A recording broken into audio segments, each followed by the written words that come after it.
Hello, I'm Katie Crowther. Another child becomes the innocent victim of gun violence in Milwaukee. A 10-year-old boy was hit by a stray bullet overnight near 20th and Lapham. Police say there was a shootout in the street and one of the bullets went into a home, striking the child. The boy's mother tells us her son is out of the hospital and doing okay. Milwaukee police also investigating a deadly shooting on the city's north side. A 24-year-old man was found shot in his car near 49th and Hadley overnight. He was taken to the hospital but later died. Officers did arrest a woman who was with the man but did not say for what.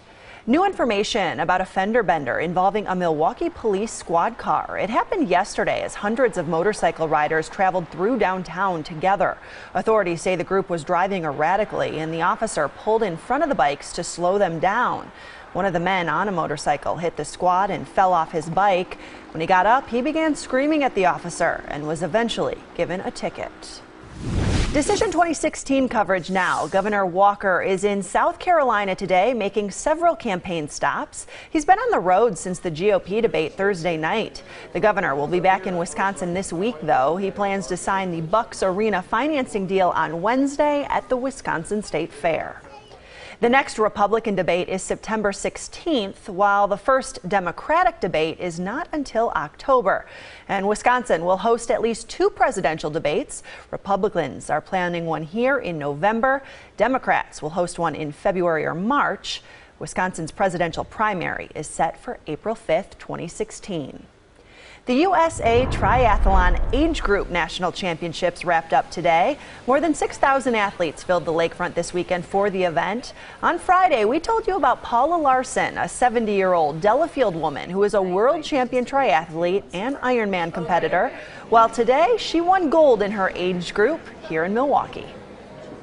It felt good. I was hoping for a win, but you never know. You know, there's always somebody else that just has a better day than you do, and so they announced it as I'm finishing that I won. So that was good. So I knew right away. A big congratulations to Paula.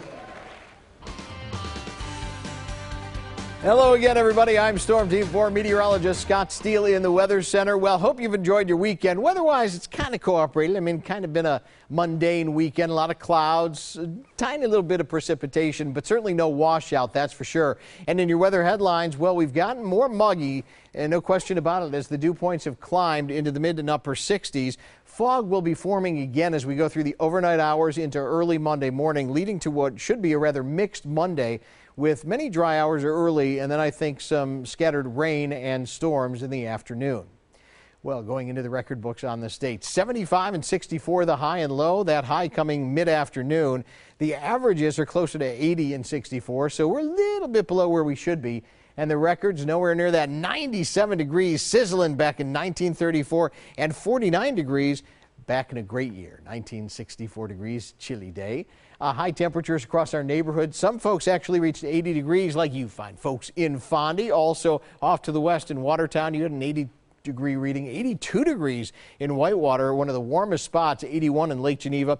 Little cooler along the lake, mid-70s with an easterly component to the wind that developed, although it wasn't a terribly strong wind, certainly kept things cooler along the lake. Here's future forecast, our computer model. Notice up to the north, a cold front. It's going to be very slow to approach, but this is going to be the trigger mechanism to kick off some of those showers and storms that I think will appear in the skies around here by tomorrow afternoon. Ahead of it, a lot of low-level moisture. Could be a stray shower for the morning commute, but then behind it, get ready because high pressure races in, ushers in a great stretch of weather with calm conditions, plenty of sunshine through the middle part of the week. Here's a close-in view on southeastern Wisconsin. Future forecast again, early morning, a few showers, not a big deal. Better chance of more steady stuff coming our way in the afternoon. If you're traveling around the Badger State tomorrow, around the southern half of the state with that front passing through, those showers and storms, but up to the northwest, that front is already cleared and it should be a pretty nice day. So your Storm Team forecast overnight tonight, expect to see fog developing late, otherwise partly to mostly cloudy, muggy and mild, down to 64 for your Monday. So morning fog eventually leading to partly to mostly cloudy skies, a few showers and storms in the afternoon up to near 78. Here comes your Storm Team 4 7-day forecast. And once we get that wet stuff out of the way Monday afternoon, Tuesday, Wednesday, and Thursday look absolutely terrific. Drier conditions, lower humidity, and a great stretch of weather with temperatures climbing back into the low 80s by the end of the week.